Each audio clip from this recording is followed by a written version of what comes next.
I would like to invite Ms. Saguna Jain, co-founder of Novel Bunch, and Mr. Abhishek Goyal to present mementos to our speakers. I request General VP Malik and Mr. Vivek Atre to join us on stage, please.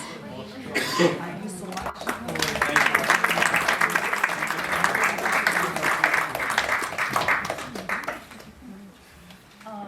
To General VP Malik.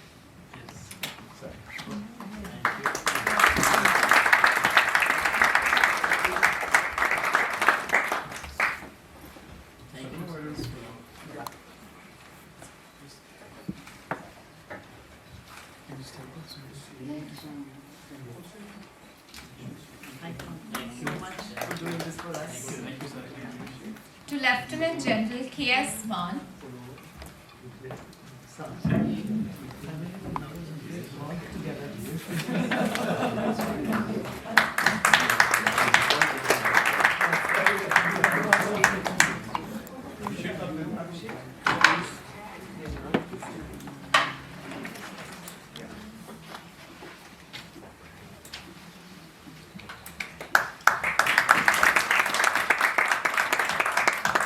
Lieutenant General Bhupinder Singh.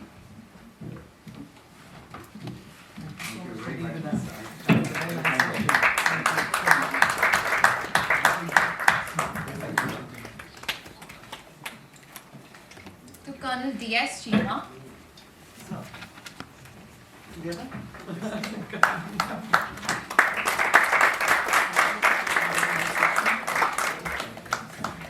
And to Mr. Vivek Atre.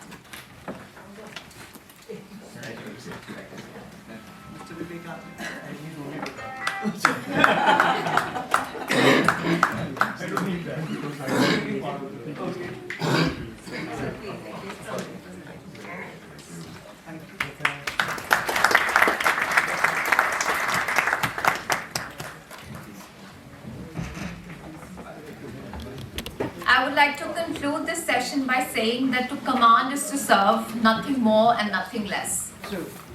On that note, let us proceed for a cup of coffee. I request you all to please join us back here at around 12:25. Thank you.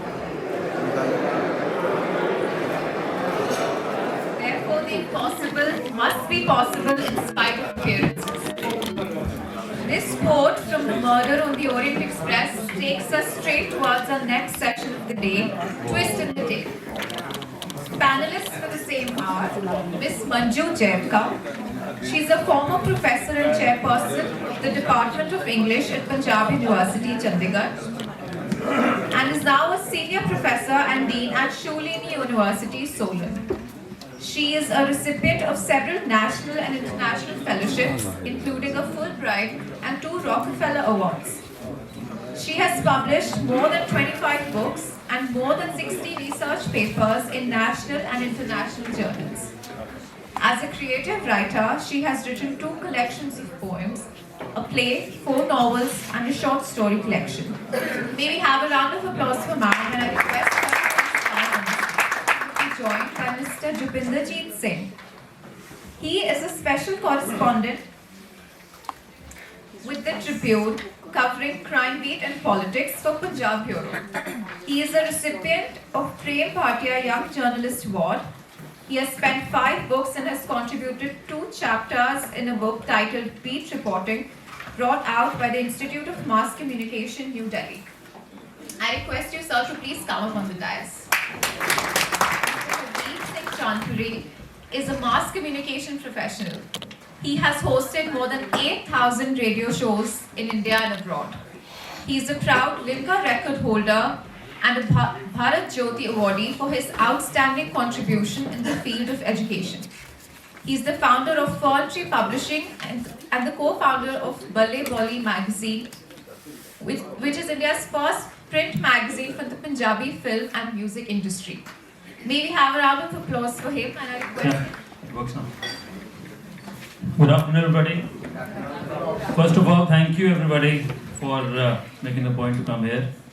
So glad to see such wonderful, happy faces in the crowd. And as Sir earlier said, most are friends, and it's great to have you here. Thank you, thank you, thank you. Thank you once again. With me are 2 big names from the literary world. Manju ma'am, everybody knows her.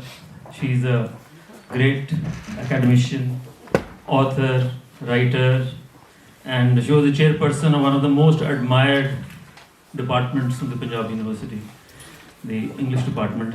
Thank you, ma'am. Thank you for coming here. And she's the dean at Sholini University, that's close to Solan. Welcome, ma'am. Thank you for coming here. Next, we have Rupinder Jeet, a dear friend, a crime reporter from the Tribune, has to his credit some wonderful stories that he's broken. Written 4 books. One of it is going to be released today, and it's a wide variety of books that he's written. Amazing. Thank you for being here. So ma'am, first we'll start off with your new book. The first thing that came to my mind was the name of the book. It's so intriguing. Ma'am, can you just tell me a little bit more about it? This is the book, and the name of the book is When Cato Played Cupid. When Cato Played Cupid. And you can see the picture. It's a dog. It's a dog that is playing Cupid, carrying a heart in its mouth, an arrow with a heart in its mouth.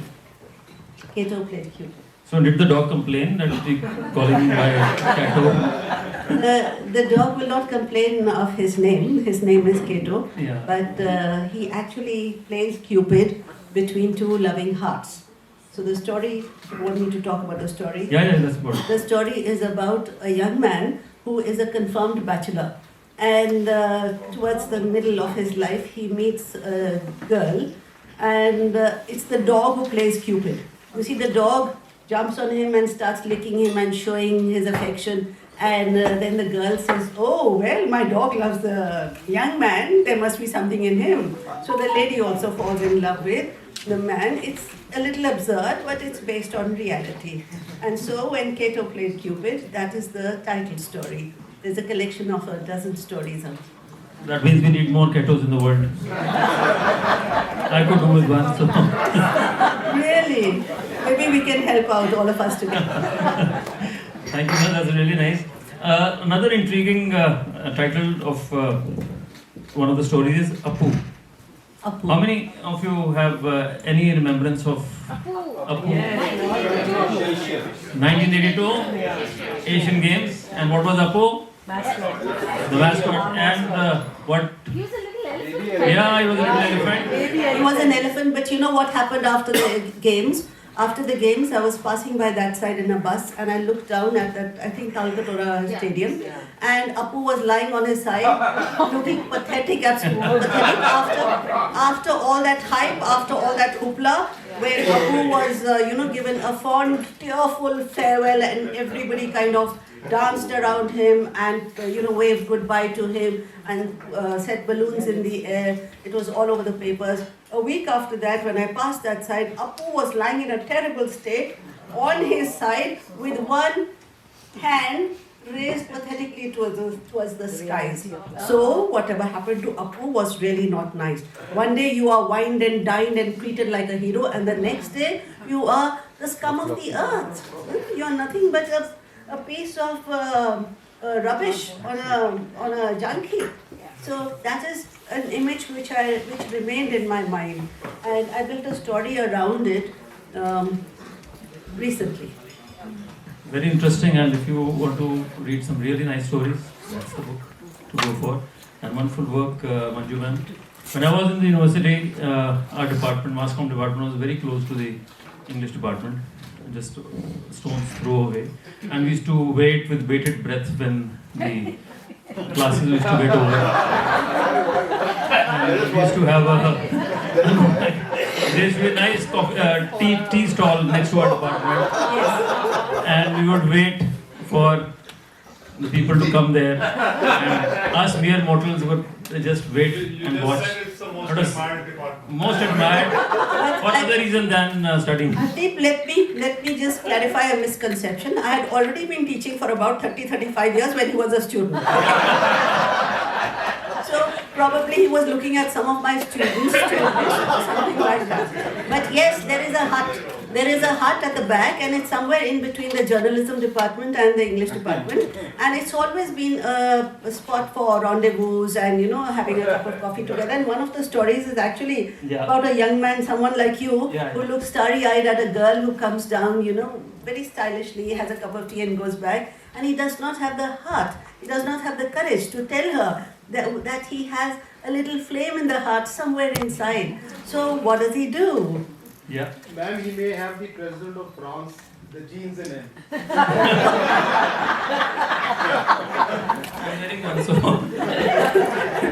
And he just told me he's available.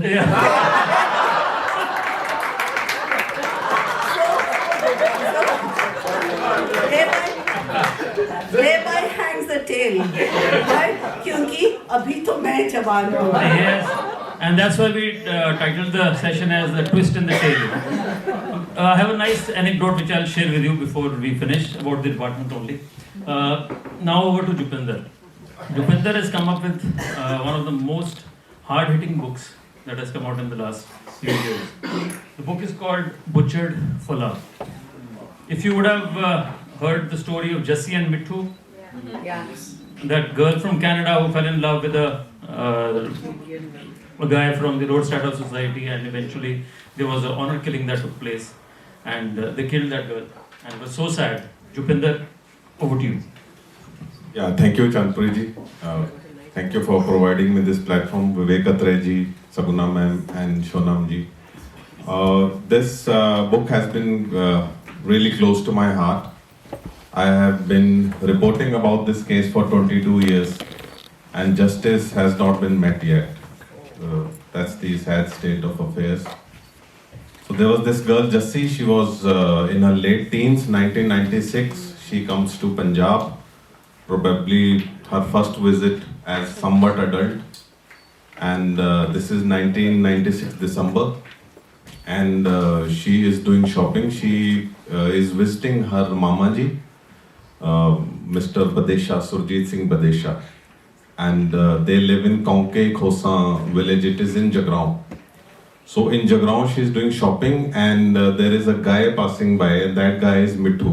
He is a kabaddi player, and unlike his photos being available in the media after the murder, you know, he was a very handsome guy and a very good kabaddi player also. So they just see each other, you know, from the corner of his eye.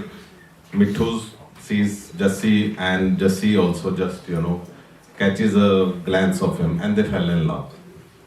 So I have been talking to Mithu for like 20 years now, and he has really opened his heart, which I have tried to bring out, you know, portray in this book. How they met, you know, their courtship went for 4 years, and at that time, the Badeshas were very rich landlords. They had this typical Punjabi Haveli, which we see in movies, and Mithu lives right after that, behind that Haveli, in a 2-room house, which did not even had a boundary wall, and they had about 4 acres of land.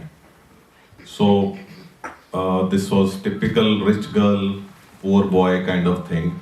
The problem was that both belonged to the Sidhu clan and both belonged to the same village, so the families were against the marriage. And but they were able to keep it a secret for a few years, and they exchanged letters. I have translated 256 letters written by them in Punjabi. Jessie learned Punjabi, but Mithu could never learn English. And so to cut it short, they married secretly in Baba Bakala village, which was like in another district. And after that, Jessie was preparing documents to take Mithu to Canada. At that point, her parents came to know about it. And though her father and brother were very passive, and which is actually one of the sub-tragedies of this whole story. And so she, as per the police investigation, she, Jessie's mother, and Malkeet Kaur and the Mama Surjit Singh Badesha, they hired 14 contract killers, which were led by a cop. And the cop was Joginder Singh. He was in charge of CIA Ludhiana. All of you are aware that CIA is the central investigation agency in a police district, which solves the, investigates the main cases. So that guy planned everything, and it was planned in this way that they will attack Mithu and Jassi, who were living in hiding in Narike village, which falls in Sangrur district, which is near Malerkotla. So the plan was to kidnap them and kill Mithu and take Jassi back to Canada. Somehow hand her over to the Badeshas or to someone else. And they attacked them. This happened on 8th of June 2000. And they left Mithu for dead. They cut him very badly. His ring finger was chopped off and he had 21 stitches. There was this deep wound on his skull and, injuries all over his body. Both were on a scooter. They were coming back from Malerkotla. And when they were attacked, it was around 6:45 or 7 p.m. something on 8th of June 2000. After that, they took Jassi to a semi-constructed house, and there they tied her to a chair and made her talk to her mother. So this all is mentioned in the police investigation. And then the mother asked, reportedly told Jassi that, have you learned your lesson now? You went against our wishes and married this guy. And so she was defiant. She said, I will not come back to you. If you have killed Mithu, you kill me also. And then the mother, allegedly told the killers that you kill her also. And they said that you have not paid for her murder. You have paid for Mithu's murder. So, as per the police officials, the mother says that you have a young girl in front of you. Do whatever you want to. And they killed her very badly. They cut a mark on her face, defaced her on the chest also, and some other parts also. And it is alleged that she was raped also, but then she was thrown in a pond, which was a kind of a ditch along the road. So the forensics could not actually confirm if she was raped or not. So it's like 22 years and I have told this story so many times. But still, it's very tough narrating all this. And it doesn't end here. A.S. Rai sir is here. His team went to Canada to bring back the accused, which happened in 2017. 17 years after the murder, Punjab police could get permission to extradite those guys. Out of those 12 contract killers, only 3 were convicted. And they have finished their sentence. They are like free birds now. Justice's mother and maternal uncle, he could not be extradited in 2017 September because at the last moment, there was some kind of interception by the Canadian government. So they were eventually extradited in January 2018. Then they spent some time here, but now they are on bail and the case is going on. I don't think so in my lifetime I will see the end of the case because it's still in the district and session judge is, hearing that trial. So after that there will be High Court, there will be Supreme Court. Meanwhile, Mithu, the poor guy, he has faced 7 false cases. Rape, attempt to murder, attacking police, drugs, brawl, all kind of. He is presently, as we talk, he is in jail. He is in jail for 2.5 years for, possessing some contrabands. This is the 7th case. He has been acquitted honorably in all the previous 6 cases. And the Punjab Commission for Inquiry into False Cases has even announced a compensation for Mithu, which has not been paid to him. I have personally fought his case. All his cases I have fought. with the help of 2-3 journalists, Canada-based journalists also. I mean, in my life, I've been done some crime reporting, but this is the case which is like huge travesty of justice. Just 10 days ago, there was a police raid at their house at 4 a.m. without any reason. After that raid, Jassie's mother, who's free, she comes close to their house and tells them that I will be free and you all will be jailed and Mithu will never come out of the jail.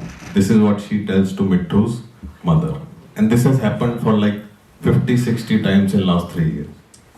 And nothing, no power seems to be helping them. So I tried to bring this out, and all the chapters are from the different characters. And the first is from the point of view of the police team which went there to Canada. And second is from Swaranjit Singh. He was the investigating officer. He did his work very honestly. He was offered 2 crore rupees, land and lot of things, but that guy stood by. And that is such big salute to this Punjab police official. Rai Saab, he is here. He has also been personally involved in the extradition, even when he was with the IB in Delhi. So he knows the case, and I think that's it.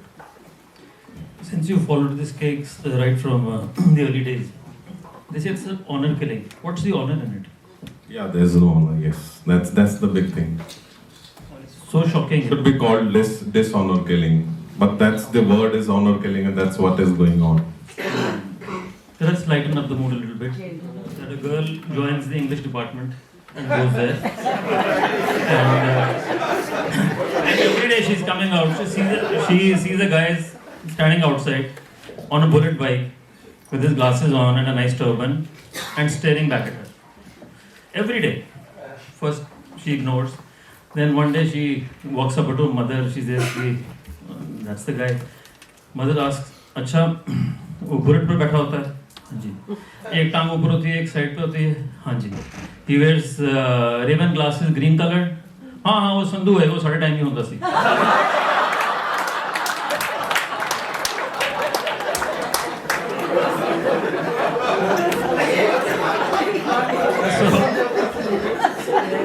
So man, that's the power of the English department, and we really love the department.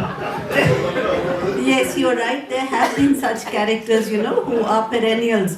They would haunt that place. And actually, in the first of my novels, I did mention one such character who would hang around all the time. And sometimes he would walk into the classrooms also, talk to the students. So he was a little touched in the head because he had read too much of literature. So that should be a lesson to all incredible writers. And I guess they would get this strategically placed, to get an incredible view of the people coming out of the department. There is an English auditorium there, and it's undergone many different nomenclatures, but it's called the English Auditorium. And there, all the people who would come to look at the young smart girls out there, they would sit around there, and they were called the English Auditorium Department because that was their pastime. Now things have changed a lot because we don't see guys hanging around and just ogling at girls because life moves at a very fast pace. So I'm sure the youngsters now have different ways of approaching the objects of their affection. I was joined in 1966. Yes, sir. And I'm the president of the English Literature Society. And my name is on the board. The 300. Yeah. But none of the fraternity that you're talking about. In fact, Hardeep, you talked about you belonging to mass communication department. You asked why I am. So I have been able to correlate with whatever Manju ma'am talked and you also talked. I have been a part of mathematics department earlier for almost 4 years and then shifted to doing my Master of Computer Applications as a part of the DCSA, just on the other side of the student center. So we used to visit that area behind, I think Arts Block 1. Yeah. And we used to spend a couple of hours every day. And when you talked, I think my heart still starts beating. I passed out in 99, which at this one is beating double the time. I was wondering, what is that throbbing sound like here? That's a wrong Yeah. Even in our mass comm, we used to be given to go and follow the story, do some investigative journalism. So we used to all end up being from where ma'am comes from, in the English department, do our own kind of investigation. Over to you, ma'am. Your earlier book, Scandal Point. Yes, Scandal Point, that came out in 2011. That was my second novel. And it's a historical romance. I think it's done the best of all my books.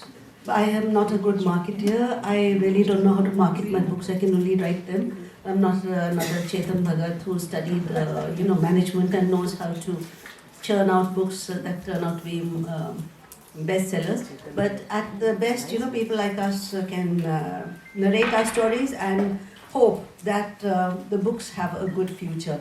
That book has done pretty well because whoever has read it has appreciated it a lot. And it's the last time I checked, it was into the 3rd edition, which was 3 years ago. I have not checked recently. So this is about the Scandal Point in Shimla, which we all are familiar with. The story behind it. The Maharaja of Patiala, who eloped with the Viceroy's daughter. The facts in history are not clear because the story was hushed up by both the sides. But then I did a bit of, not investigative journalism, but I did go into the internet and I picked up some clues from here and there, and then I put them all together with the help of my imagination, and I wrote this, and quite happy with the way it turned out. Jupinder, you've written books ranging from romance to poetry to Bhagat Singh Pistol. Incidentally, he wrote the book Finding Bhagat Singh's Lost Pistol, with which he killed Saunders. There was one, again, a long story that a lot of investigation that he did. Hats off to you. And now coming on to this book, where do you place your book amongst the other three? This one? This one. Yeah, this is very close to my heart. Bhagat Singh thing happened, I think it was just lucky, it was just providence. I had known Bhagat Singh, like all Punjabis do, but I had not read much about him. It was only when I started investigating about the pistol that I came to know about it.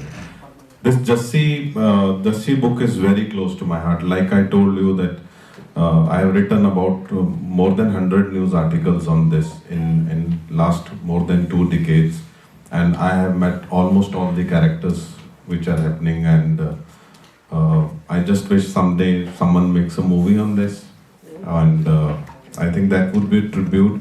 But there was something in the soul of Jassi which is keeping this case alive, because Mithu can't handle this case, and every now and then someone will come to the family, whether a filmmaker or a book writer or a journalist, they will come and give him some money, and that is how the family is making 2 ends meet. And I will not go into this melodrama that Jassi is asking us to fight for his justice. But I have seen that, and this is what many journalists who have covered this, they say that they feel Jassi. They feel her around, that unless, she sees justice in the case, I don't think so her soul is resting. When you go and meet Mithu, what do you see in his eyes? Mithu is in a terrible state. He is a living corpse now. Like when I first saw him, and he was this strapping young guy of Punjab, a kabaddi player, and it was only when Jassi had to go to Jagrao and Ludhiana for shopping that he hired this, he started driving an auto rickshaw, and Jassi told her parents that I don't want to go in car or bus, I will drive, go in this auto rickshaw, because she was fascinated by that. So entire world has painted Mithu like an auto rickshaw driver, which he was not. And at that time also he was a good kabaddi player. If he was in this age, he would have been easily going to Canada and playing for big clubs. But now though he is a mess. Last time I saw him, it was about 1.5 months ago, and I saw him in Ludhiana court where his case trial was coming up. And so many years have added to him. He looks beyond 60, and he is under 40. He's under 50, but he looks beyond 60.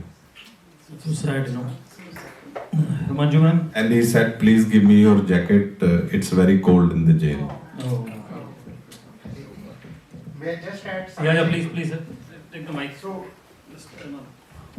Jupinder just said something about the soul of Jassi, which has made this case so prominent. Let me just put few things in perspective with regard to that. This case, when it was registered against these specific people who had done the killing. It was not registered against the mother and the maternal uncle who had facilitated this killing. So, and this case, as he said, happened in 2000 and I joined Sangrur in 2002. So the first thing we did was to get these people involved in the case. So we filed a supplementary charge sheet wherein the mother and the maternal uncle were brought in. The evidence was collected to show that it was basically a paid killing where they had facilitated the killing. These people who did the killing were basically mercenaries collected by that inspector of police, who was not a regular inspector, let me tell you that also. He was a head constable, but as in terrorism, very many people were given ranks beyond their actual rank. His actual rank was of a head constable, but he was operating as an inspector.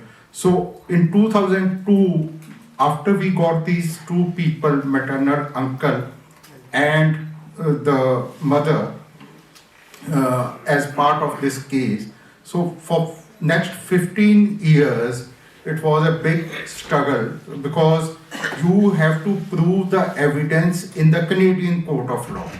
So the evidence which is first examined by the Indian court, then that evidence is sent across to the Canadian court through the High Commission, and it has to be proven there, and it has to be proven there beyond any doubt. In fact, the first time we tried to bring them back, they couldn't take off after the plane was about to take off.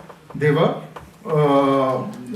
taken off because at the last moment they went in for the appeal to the Minister of Justice.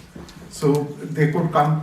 So, this is about this case. But in my 28 years of police experience, what he said with respect to the soul of a person operating and helping you in the investigation, it reminds me of another interesting case which also happened in Patiala.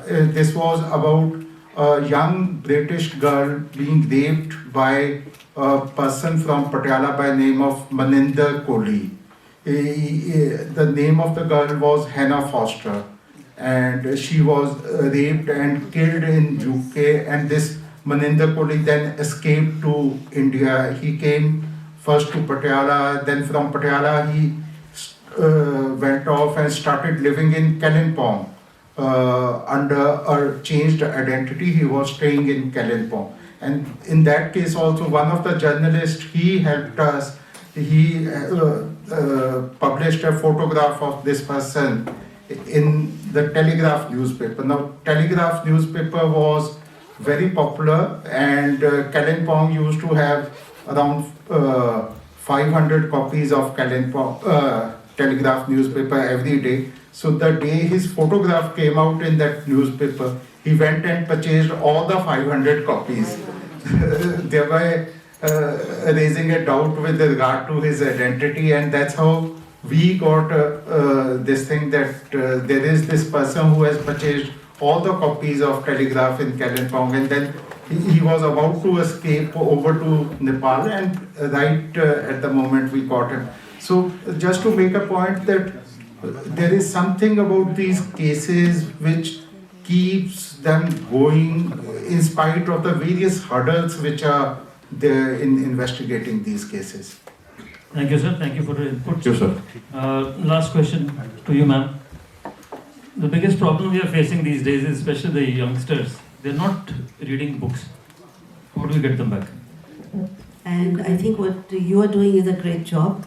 And if all of us try, maybe we can get our younger generation to turn back to books again. Because right now they are all hooked on to the cell phone, the TV, and all sorts of those stupid, violent TV serials that we have, foul language and all that. So I think the responsibility lies on all of us. And at least in Sholini, as teachers, what we are doing is every Friday we have a session which we call belletristic, which means fine literature. And in that we either discuss some topic related to literature, or we invite a writer who talks about his or her own work. And Alka Kansra is here. She once came for our session and she talked about her poems. Yesterday we talked about how to write short stories, how to do creative writing with the help of artificial intelligence. So we are doing our bit. I think if all of us, make a concerted effort, we can make a difference. Thank you. And Jupinder, any last words that you would like to share? I think ma'am said it rightly. In order to encourage youngsters, we also have to give them good literature. I think the onus is also on us. Now I'd like to request Rai Sahab to come onto the stage and release Jupinder's book. Ma'am.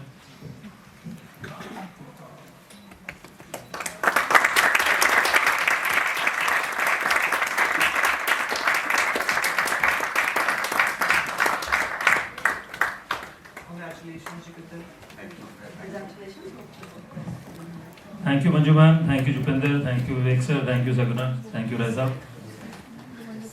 So with this, we come to the end of the session, but we might have time for 2 questions. Anybody would like to ask a question can raise their hand. I want to ask a question. Sir.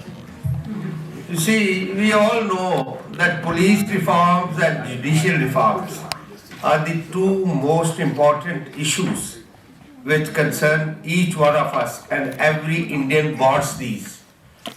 I don't know why the politicians don't want them.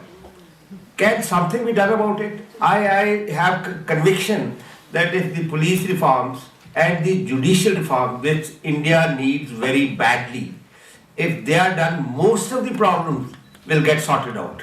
Well, I guess that most important than that, individually, we first need to be reformed. Let else come later. That is a continuous process. You see, that the process we all, work in progress. All that is happening. But these 2 things must happen immediately to my mind.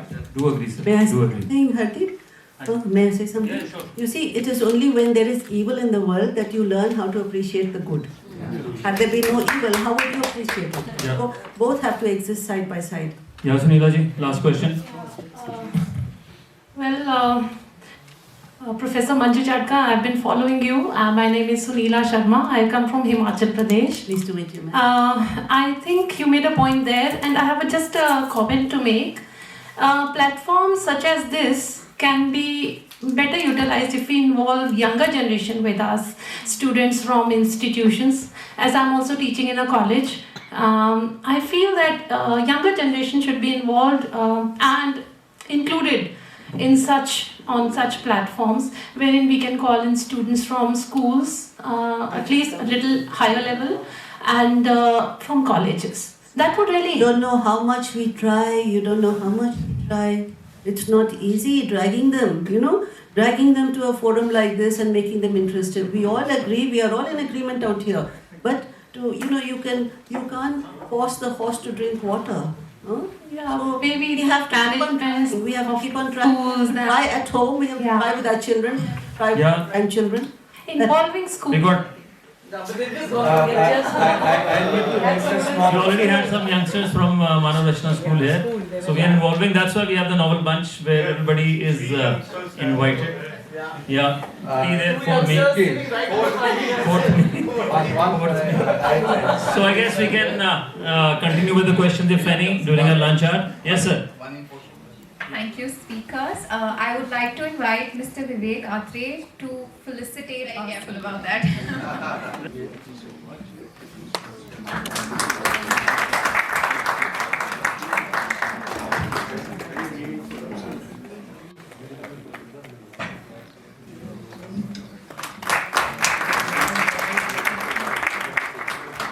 On the writer side, it's such an honor.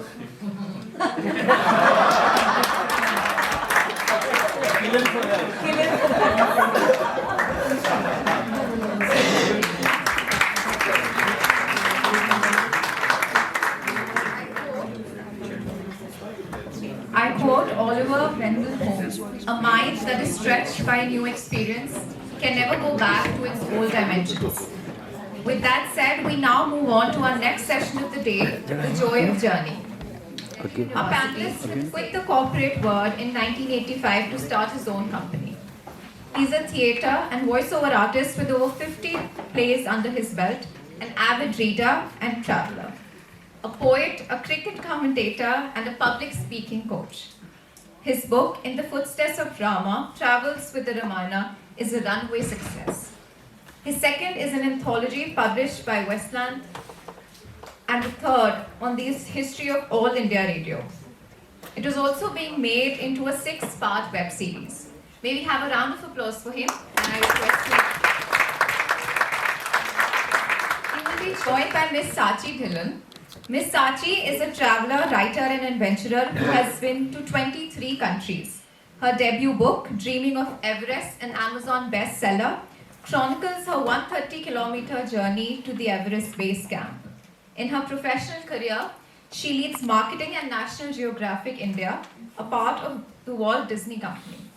Ladies and gentlemen, give it up for Miss Sachi.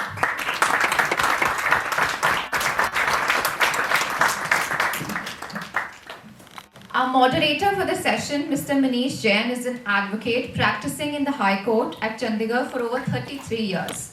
He has been a counsel for the Union of India as well as an additional public prosecutor for UT Chandigarh and represents several MNCs and institutions. Please join us on stage, sir. Hi, panelists. How are you? Hi, folks. So far, so good. So our journey begins now. I would like you all to fasten your seat belts and let's embark on this journey, and as they say, bon voyage. So, it is said that one of the finest stories are discovered, and as my son says, if traveling were free, you would never see me again. So Nilesh, you have been a writer, you've been a cricket commentator, you've written books, and one thing which she forgot to mention was that you've got a 3-book contract for 3 years where every 6 months you're going to write a book and come out with it. That's with Westland. Please answer me one question. Who's the lawyer who drafted that contract? I don't know about the lawyer who drafted this contract, I won't tell you about him. But the one who drafted my first contract with HarperCollins, I wish murder was legal. Then I'm sure if you'd murdered him, you'd be traveling a hell of a lot more. On bail, probably. Yeah. Now, Sachi here is also a writer, an avid traveler, and as you know, she's traveled 22 countries. Has been to Everest Base Camp, which is a dream for a lot of us, and she's actually accomplished that. Hats off to you, congratulations, and I wish someday from Everest Base Camp you make it to the top. You must. Well, we'll see that. Traveling comes very naturally to at least us. I think I inherited it from my father and I pass it on to my children. Luckily, my wife also loves to travel. We travel at the drop of a hat. Well, I'm proud to say that out of the 29 states, now I think it's 28 states, I have been to 26 of them. 2 states I still haven't visited, and about 10 to 12 countries. We ideally like to make about 3 to 4 trips in a year. Most of the time we travel as a family. Nilesh, do you like to travel alone? Or do you travel with a group of friends, family? What is your travel emotion? I've hardly ever traveled alone. Most of the times it's with friends. And almost always as am I not audible? Yeah. I am. I'll turn this way when answering. And most of the times it's with my wife. And I have suddenly come to realize that my value lies in the fact that I have a wife traveling with me. Because when I stepped into this place today, everybody said Sarita nahi hai. I mean, the fact that banda hai, uski koi value nahi hai. So maybe that's why I travel with her. What does, this is a question to both of you, what does a journey mean? Sure.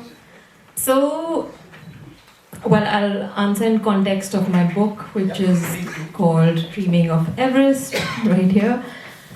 This was, like you already mentioned, a 130-kilometer expedition to one of the most stunning places on Earth, really.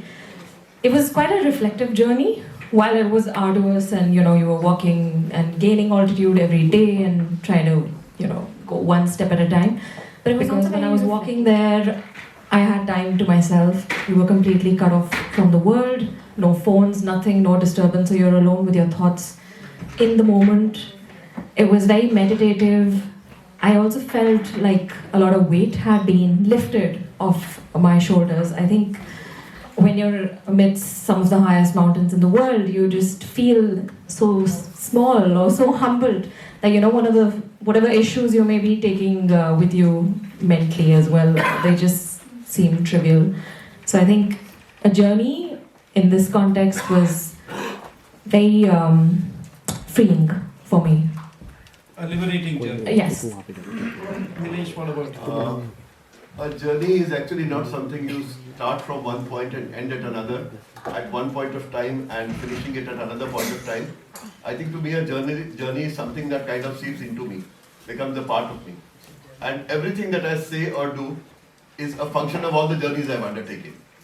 So a journey is terribly important because the journey is something that you assimilate. You don't actually necessarily undertake a journey, you assimilate a journey. All the people you meet there, all the new situations you face, all the new places you see, all the new cultures you interact with, they mold you. So therefore journeys are crucial because journeys change the way you are, not just what you've seen or what you've done over your life. Does it also mold you as a person? Absolutely does. I mean, I keep saying, it's like people asking me. I would actually agree with that. Because who I am as a person is because of all the places that I've been to. Exposed you to people and made you come out of your shell. Definitely, and I would tell everybody here to go travel, go alone, your horizons like nothing else. Not even education, according to me. So the first question which I asked him, do you Before we go on, I'd like to qualify this by saying that please remember she works for National Geographic. So she has I traveled because... So it's her job to promote travel. That is a very clever pitch. Thank you. And she gets to travel for free. I know. Not all the time. I envy all the travel people. And do you like to travel alone or do you bump into somebody or you just want some novel experience? I'm a solo traveler. I love traveling alone. In fact, just last week I was in Thailand, which was the first international trip after the pandemic, and it was so liberating, I can't tell you. Just the freedom to do what I want, go where I want, and I met some amazing people as well. So yes, when you're alone, I feel you make that extra effort to go and talk to that stranger or, get directions from somebody. And that's how you, anyway, broaden your outlook. And what is something to add to this, if you please? Please. You have taken that risk of being a panelist when I am there. There's a questionnaire, you've got to bear with this. I find traveling with the wife to be very liberating. This time I was, number one, you are guilt-free about whatever you do. That's one, but that's the side benefit. The main benefit I found was, this time I was in Bengaluru just 3 days back, and the biggest benefit is that your wife recognizes your baggage when it comes on there was this green bag which had a yellow handkerchief tied to it, which I was briefed was mine, and about 5 such bags went by before I could finally identify that this green bag actually contained my clothes. So it's very, very liberating to go with the wife. So Nilesh sir, Takes care of a lot of it. Nilesh sir, you said wife, I hope you mean own wife. Please clarify. Since this is being videographed, I refuse to comment. Sensible choice. I know. And what is it that you do to add joy to this journey? So I'm going to ask, go in the order of Nilesh and then such, because I strongly believe it's age before beauty. I've got this.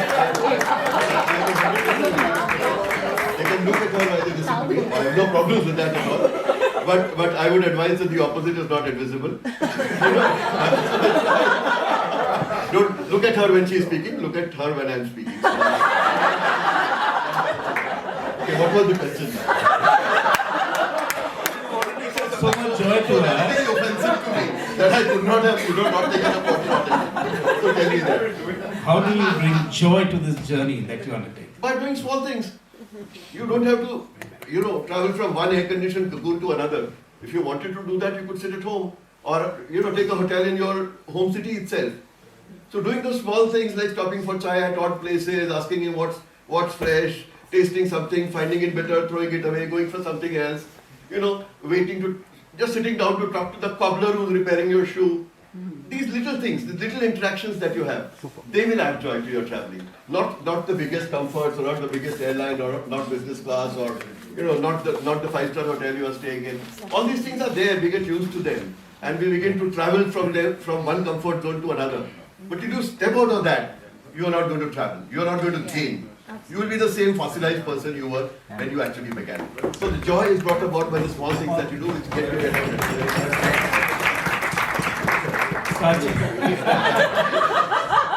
I would actually take on from whatever you've mentioned, because I think it's the little things, whether it's a sunrise on top of a mountain, or if it's, somebody you meet and they're offering you, I don't know, directions, for example, or just helping you if you're lost somewhere. So it's those little things that matter. Of course, you can stay in some fabulous places and do all of those touristy things, but it's always the little moments that you remember forever, or how somebody treats you, for example, in a foreign land. I have often found that on any kind of journey, some journey you remember, some aspects you remember, if something goes wrong. For instance, you may have lost a baggage when your wife is not around. So the trip you may not remember, but that particular incident you would remember. Something which doesn't go as per plan. Missing a flight, missing a connection, missing something. Any recollection of that, and more importantly, how did you get out of it? Because I'm sure it has happened, or it could happen to somebody, all of us here. How would you get out of that? Everybody loses baggage, everybody loses clothes. I think there's nothing novel about that. I will tell you about one incident in which I was almost lost. That's really novel. For this book on travels with Ramayan, we had gone to Sri Lanka, where there's a place called Istripuram. Now, Istripuram is the place where after Ashok Vatika, when Hanumanji saw Sita ji and met her and went back, Ravan shifted Sita because he did not want her to remain in the same place. Now, this is a cave which is on the side of a mountain. You go down and there's a huge cave system. Okay, so what happens is, there is this cave, and inside the cave it's a long tunnel. So you walk down the tunnel, you come to a freshwater lake. And that is where Sita was kept, so it is said. We wanted to be there because we wanted the book to reflect the whole thing very authentically. And we did actually go down. The only hassle was that entering that cave system means there's a big hole in the mountainside, there's a rope hanging by it. About 14 feet you drop holding the rope, you go down. And then you move all over the place and come back, which is very adventurous. My guide said, "आप जाएंगे, बिल्कुल जाएंगे यार." I mean, आपकी उम्र में, अरे हमारी क्या उम्र है यार, क्या बात कर रहे हो? हम तो ऐसी कितनी चीजें कर चुके हैं. So I, very, very enthusiastically, my wife trying to pull me back, saying, "अब तुमसे नहीं होगा." I still went down. We went through the tunnel, we went to that freshwater lake, we took a look at that, we took pictures, we put it in the book. But when I came back, not being in the army, I realized that climbing up 14 feet, holding on to a rope is not such an easy job. So there I am stuck at the bottom of a hole, looking up like this, with my wife saying, "Oh, oh," and I not knowing what to do about it. So there were 3 other people with me at that time. And the most embarrassing moment was, I was made to hold on to the rope. 3 people were pulling me from the top, and 2 people had their hands on my butt. What could get more memorable than that? So that, strictly speaking, is the first time it's been told to any outsider. This is not there in the book. Thank heaven for that. So such occasions are there. There are quite a few of them. Sachi, what about you? Things going wrong? Yep. So this Everest trek started off on a really adventurous note. We were supposed to take this flight, which is a 15-minute flight from a place called Ramechhap to Lukla, which is also known as one of the most dangerous airports in the world. So the first time round, all of us were very cheery and we were like, "Yay, we're gonna get to this place, and suddenly the plane was landing somewhere, and the entire airplane, erupts in applause and everything, and we realized we landed back at Ramechhap. So they said that, you can't land in Lukla because the weather's really bad. The second time round, we had another go at it. This time it was even more turbulent. It was literally like you're going 2-3 feet down when you're in the middle of this valley, and if you go down, that's it. That's the end of you. So I was just thinking, what have I really signed up for? Am I even going to make it to the first point? Or am I just going to die here? And I was trying to remember my life, but it didn't really go in front of my eyes like it does generally in movies. And we did make it, which is why I'm sitting here. But yeah, many things go wrong. Once I was in Europe and somebody was walking off with my backpack right in front of me. The people caught the person once I got into the wrong train. So, all sorts of things happen, but then you learn from all of these things and sort of find your way. Yeah. Yeah. Even if people have to hold on to your bum. I must tell you something very interesting about the Sita Ashok Vatika. We also went like close to Nurelia in Sri Lanka. So we went there and you asked your guide, Saguna asked, कि वो अशोक वाटिका के पेड़ कहाँ हैं जहाँ सीता वो हनुमान आया था सब जला के सोने की लंका वो रावण के पैलेसेस कहाँ हैं हनुमान आया था ना सब जला के चला so net result is there's nothing no archaeological evidence at all. But Nurelia is such a beautiful place. Yeah, lovely hills and the tea estates are actually very, very good. So George Mallory was asked, why do you climb the mountain? Right? And probably the most impactful 3-word answer which he gave was, because it's there. Now your answer as to why you went up definitely is not 3 words, in fact it's gone into a book. Right?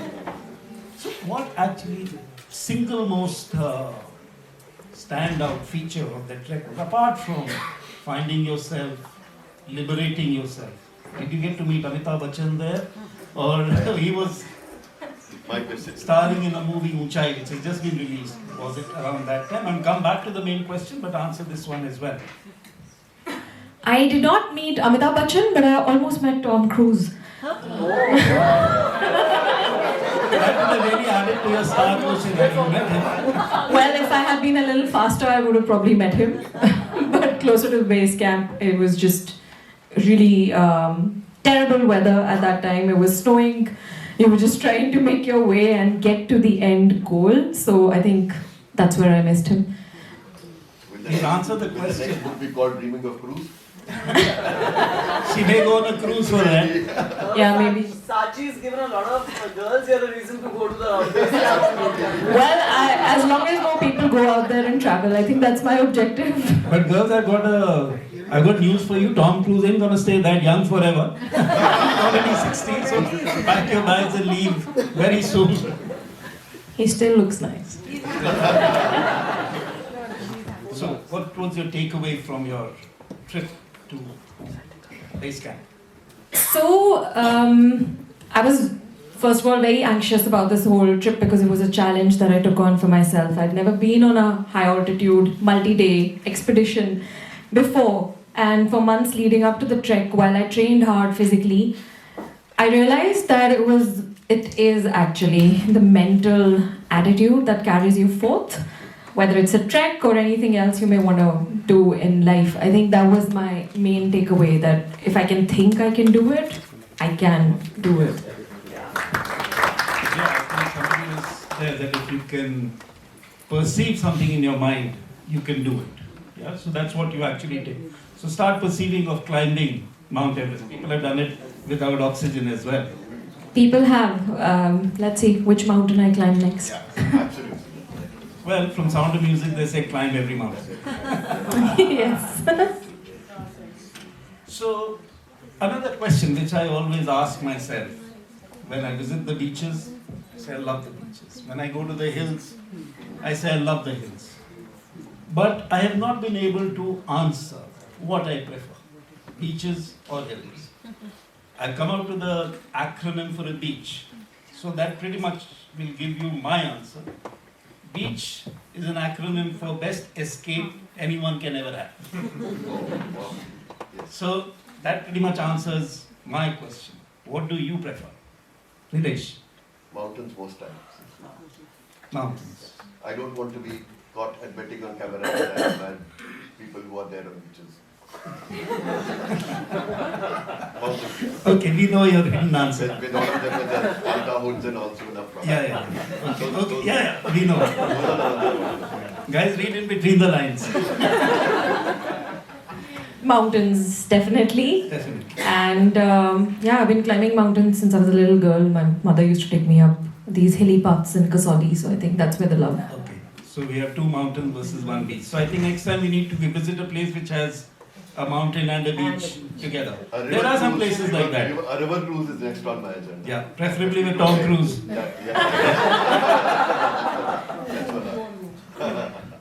My wife. You will notice that I've been very diplomatically correct on this whole matter.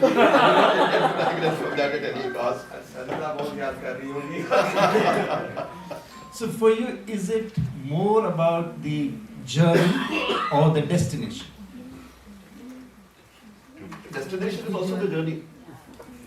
You are never reaching anywhere, even in life. Where is the destination? There is no destination. Every destination always, opens up another destination and a third destination and a fourth one. So you are always in a journey. I don't think there is any destination at all. Wherever you go, whatever you do, you are in a journey. And the journey is part of you. And either every part is a destination or none of them is. So there's nothing that one can say about it. I think it's the journey, actually, because it makes it so interesting, whether it's a trek or a long airplane ride to the end of to the other part of the world. There's so much that you can learn along the way, or the people that you meet and interact with. It's always such a rewarding experience, which is why I travel, and I travel so frequently. So journey for you is the means to an end.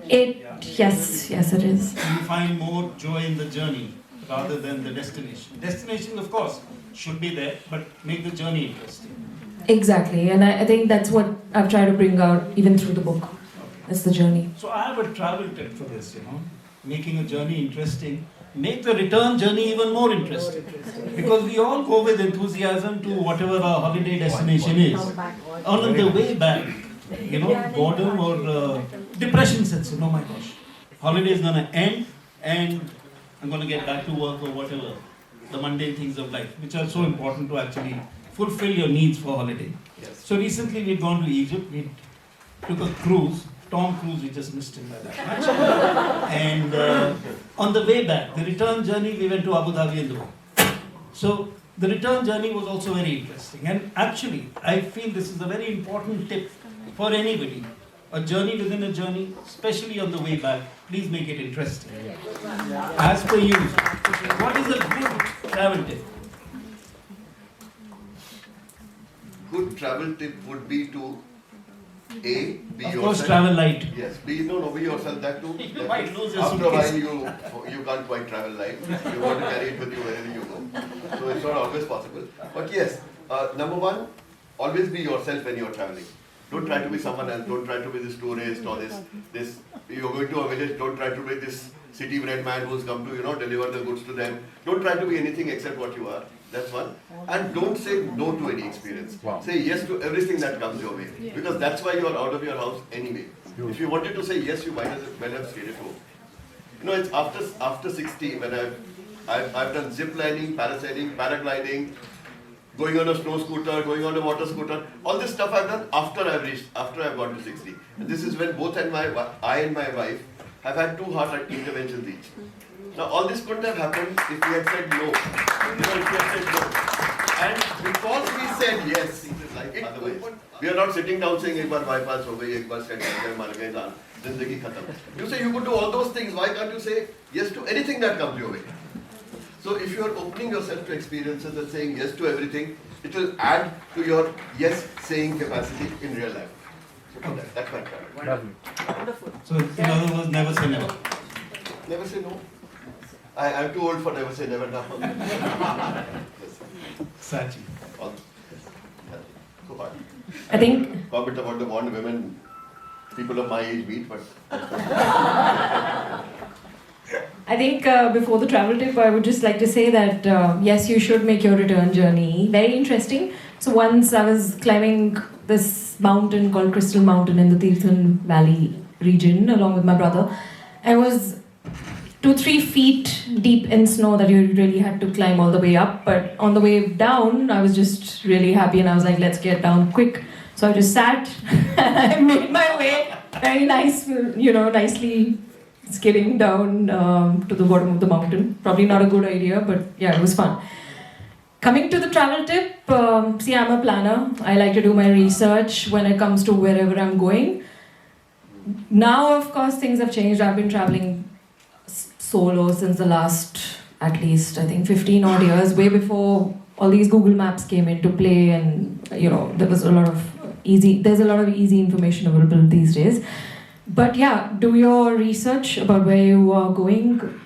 Try to find a local contact if you can, because they always give you certain tips or places to eat actually which you would probably not see in a Lonely Planet or National Geographic magazine. But yeah, that would be my advice. So you research your hotel. I'm not saying your destination, you must. But do you actually take a look at the pictures of the hotel, what you're getting into and all that? Do you do that? I do actually. I go and look at the reviews. I use booking.com very extensively, and so far no surprises there whenever I've made it to some place. But yes, it's always good to know what people are saying about the place, although you might not spend that much time in the hotel room, but it does matter as long as it's comfortable. Yeah. And of course figure out what are those 2-3 places you want to go see in a new destination. What about you? Do you actually look? yes, I do. As I write a lot of travel reviews before I go to that. One interesting thing, at my age you tend to forget things before you actually begin to say the next one. So let me tell you that one of the ways of making the return journey interesting is to tell the wife, अगली बार पता है कहाँ जाएंगे? And then you are off the road, even if it is somebody else's wife again. अगली बार पता है कहाँ जाएंगे? And you will find that the return journey is totally interesting. You are talking about अगली बार यहाँ जाएंगे, वहाँ जाएंगे, ये करेंगे, वो करेंगे, and so on. Yeah, we also do that. We travel our next holiday on the way back. That's always very interesting. Gives you something to look out for. And yes, do I plan? Yes, I plan a lot. I look at all the places. I look at the reviews. I look at the small little places which are not mentioned in reviews to be able to go to them. That's very important. Yes, I write a lot of reviews also. I've got some 600 of them on the Agoda, this thing. I like to do that. Add to the whole travel community. It's like giving back to them when you write a travel review. For all the good they have done to you. You are helping somebody else choose a hotel. So now I'm going to come to, we've all had interesting experiences. I'm sure all of us have had embarrassing moments also while traveling. I'll give you 2. I mean, it wasn't embarrassing, but it was memorable, incredible. It was on our honeymoon. Saguna and I were in Pondicherry. We were just taking a walk and we felt tired. It was around 3 o'clock. Pondicherry sleeps in the afternoon, siesta time. We saw one gaadi coming. We thumbed it out. Nice gaadi thi, baith gaye usme. And after some time we realized this smell kahan se aa rahi hai. The first thing you do is to look at the truck driver. Isme se zarur aa rahi hai. He was a clean guy like his gaadi. Then we looked back, it was a garbage truck. So things like that do happen, but then again that makes that memorable. I mean, after 27 years, I remember that bit. Now, one has embarrassing moments also. I'll give you one, then I'll come to your embarrassing moments. So then you can take it from there. We were in Rome at the Colosseum. Pyas lagi thi. My bottle of water was empty. Looked around for a kiosk to buy one, didn't find. फिर एक पानी का नलका देखा. Went there, single-minded devotion, opened the tap, पानी का bottle भरा था. And then the hair on the back of your neck starts rising. You know, you've done something wrong. And then I looked up. There was a line of 30 people standing, waiting to fill up water from that line, and here I am, going and butting. I swear I didn't see that line. But then I must confess कि मेरे दिमाग में आया, no, let me empty out this water and let me go and stand in line. But I to hell with it, I'm too thirsty. So, did you have any embarrassing moments while traveling? I told you Apart from your hand on the butt. I mean, what can be more embarrassing than that? What do you want people to do with their hands on their butt? Your turn. I'll tell you mine. So this was my very first time on a flight.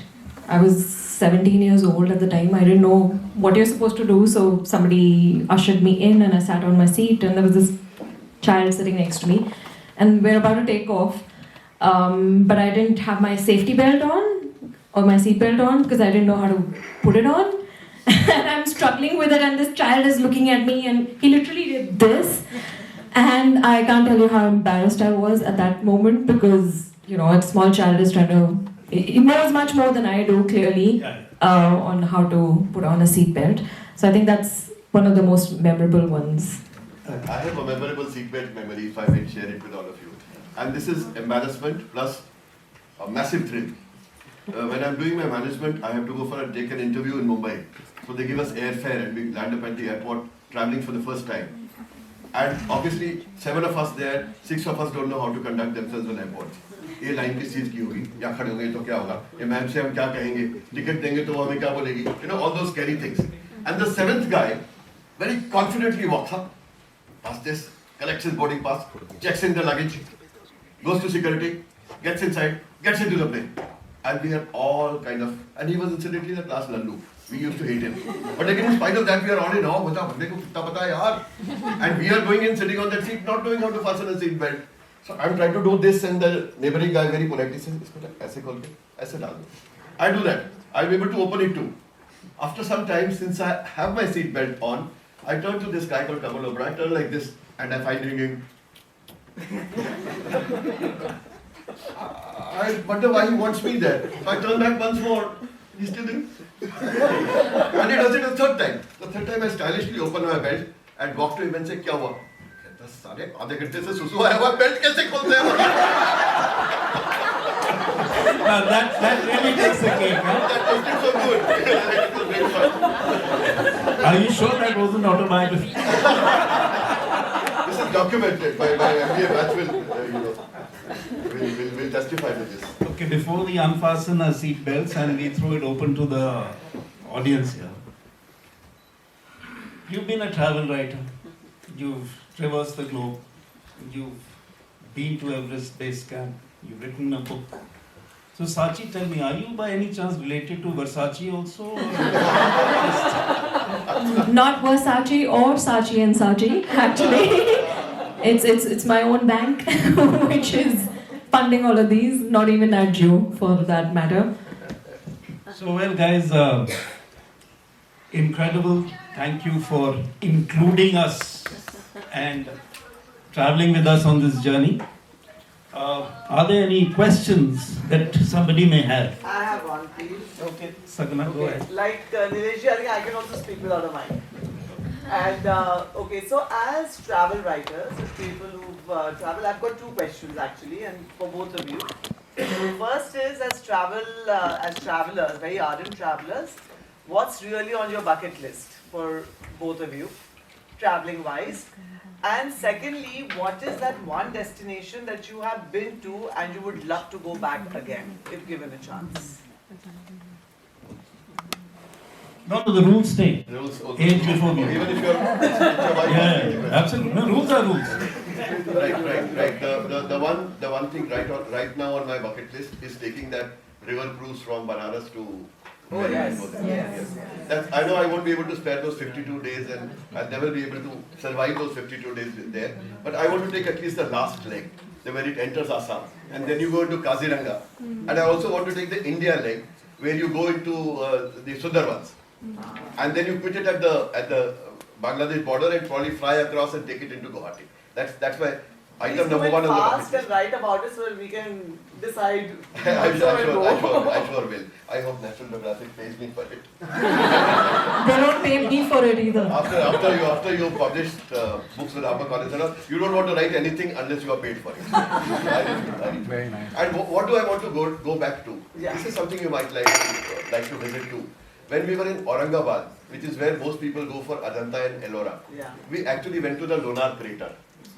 Now that is the oldest crater in the country. It's where a meteorite came down some 10 million years back and hit the earth. And the whole mountain is carved into a kind of a cup like this. And there's a lake at the bottom of it.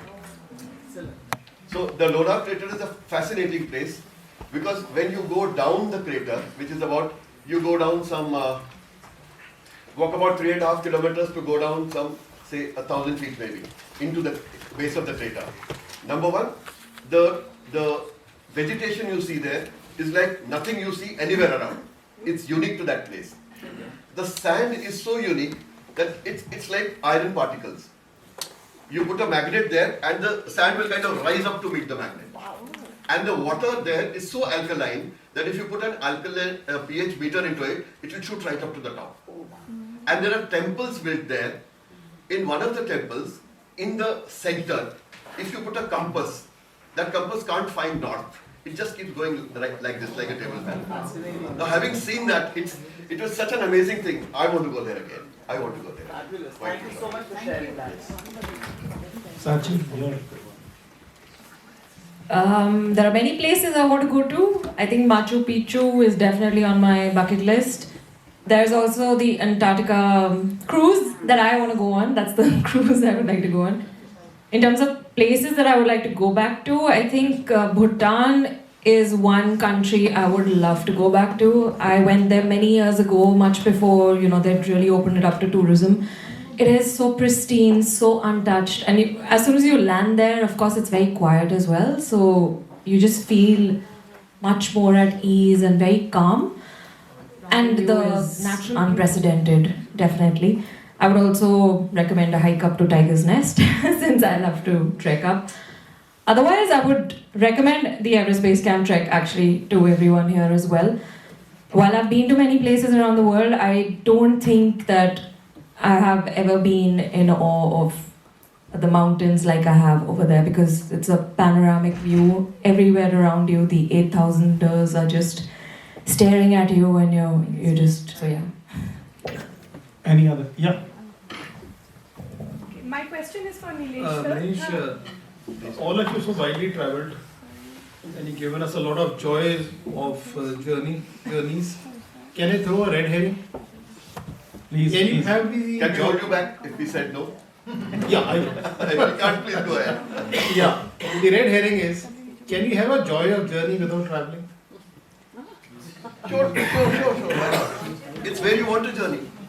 If you want to journey inside yourself, you can do it sitting in a chair. It depends on where you want to journey. If you want to journey into a relationship, you can do it with another person, just sitting on a beach or sitting on a bench in the middle of the market. So I too depends on where you want to I take too it. can write a book on travelling without having gone to those places. So armchair traveling. I'll check with my publisher. That's why I said red herring. You had a question. Yes. Nilesh sir, my question is for you. So, your book In the Footsteps of Rama. So we know that Rama walked more or less to the length of India, almost the length of India, to fetch his wife and all of that. And I know a conversation of ours through which I got to know that you have also extensively walked during one of your travels. So did you travel on foot after that you wrote the book? I mean, like, did you, like, traveling on foot, like, how did you think of what was going through, like, Rama being your protagonist and he walked all the way and you have also extensively walked, like, did you draw any similarities or anything you would like to put in the book in hindsight? Much as I am tempted to say yes, no, not really. Yes, Ram walked all the way, but then again, that's also a metaphor. Yes. See, anything to do with mythology is never an accurate word-to-word meaning kind of thing. It's always a metaphor for something larger. But back then people did walk long distances, right? But if you actually calculate the have. time that, if you see the timings in the Valmiki Ramayana, and if you calculate as to when he started walking after the monsoons, and he was there in Rameshwaram crossing the sea, in, so what, 2.5 months time. You couldn't have walked like that with 1 crore runners on your side. So it's only metaphorical, it is not specific. But yes, we walked extensively because there was no option to it. Most of the places we went to for the Ramayana book were places where there were no motorable roads. Yeah. So you left your vehicle at a particular point and then you either went up a mountain, went down a cave, or you you travel through a jungle to get to a specific place. Yes, a lot of walking was done. You see, when you think of walking, think about Guru Nanak in 1500, walking 50,000 miles for 23 years. 23 years. 23 years and 50,000 miles in those kind of conditions where communication was so poor, so bad. Think about that. Walking is, I mean, it actually happened. He did it. Yes, it did. There's a book called Walking with Nanak with both. Harun Khalid. Yes, Harun Khalid. Except that the book misses, there is a big gap which needs to be addressed, which is that when Guru Nanak Dev Ji leaves the boundaries of what is now Pakistan, and then he comes back to that interim period is not covered in the book at all. Yes. That's something that there is really a very good book in it, and I think it's something that is purposely. He says he is not done it purposely because of certain sentimental. Yeah, exactly. But that's something which there's a huge gap, and I think some of us can take that up and create a book out of it. I think there is a book to be written there. Yeah. Well, folks, like all good things, More question. I had a question. lots of questions. Thanks, Manish, for letting me speak. Okay. I mean, I've been getting signals for the flight to land, but okay. We have circling. There's a session in the car. We must also remind our questioners that the next item is lunch. So you know what you're listening to. Okay, a quick one. This relates basically the distinction between the written word and the audiovisual. You are travel writers, and when it comes to travel, see, normally for films we hear frequently, and rightly so, that the book was better than the film, because it's sort of, how do I say, it allows you more scope for imagination. But when it comes to travel, with the new age travel logs, the vlogs that have come up, and with our technology, with phones and stuff, there's a lot of audiovisual descriptions of travel. So as travel writers, how do you sort of score, how do you think a book scores over the audiovisual when it comes to travel specifically? So, while personally I'm a writer, professionally I work for a media company, so it's all about the audiovisual medium. I think there is a distinction when it comes to what you see. Of course, it's easier for, say, the larger audience who do not want to read or who do not wish to read. Exactly, so you need to imagine, or rather you see it if you're watching a film or whatever it is. But when it comes to reading, I think it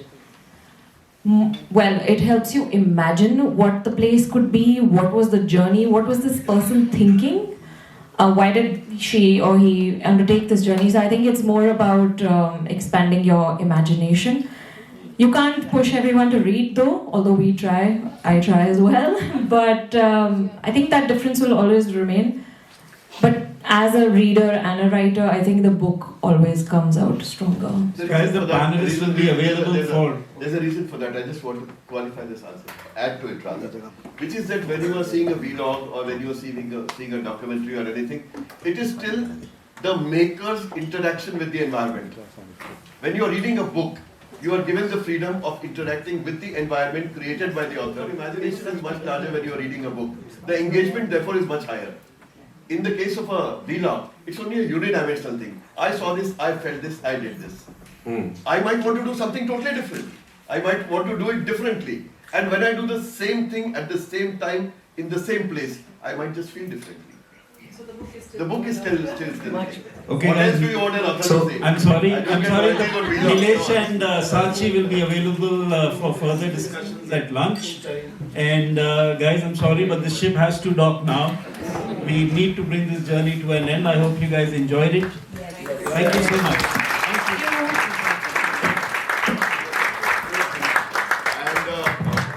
Thank you very much, Inkreadible. And if you guys felt we were being silly at certain points, it's because we were instructed to do so to write a Nilesh, ask these guys. Nilesh and Sachi and Manish, thanks for adding so much joy. No question. This is just an appreciation to whatever you shared. Thank you, speakers. हर एक सफर को है महफूज रास्तों की तलाश. हर एक सफर को है महफूज रास्तों की तलाश. हिफाजतों की रवायत बदल सको तो चलो. So you've been doing that wonderfully. And Nilesh, if you've done that after... Yes, jo chal sako to chalo. And if you've done that after 50 years of age, this is one couplet which I got at the age of 12. सैर कर दुनिया के गाफिल, जिंदगानी फिर कहाँ, जिंदगानी गर रही तो नौजवानी फिर कहाँ. So hats off to you. Thanks. अगर आपको इसका जवाब मिल जाए कि नौजवानी फिर कहाँ तो मुझे जरूर बताइए. I'm with you, sir. बहुत लोग हैं जानने के लिए. I'm with you. The same color. I would like to invite Colonel D.S. Chima to present a token of appreciation to our speakers.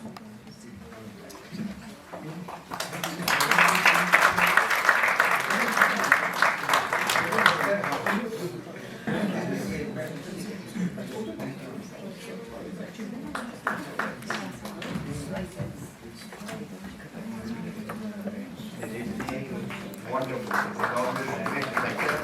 And you know each other so well, so thank you so much. Thank you. Thank you so much. Please be wonderful. Go ahead.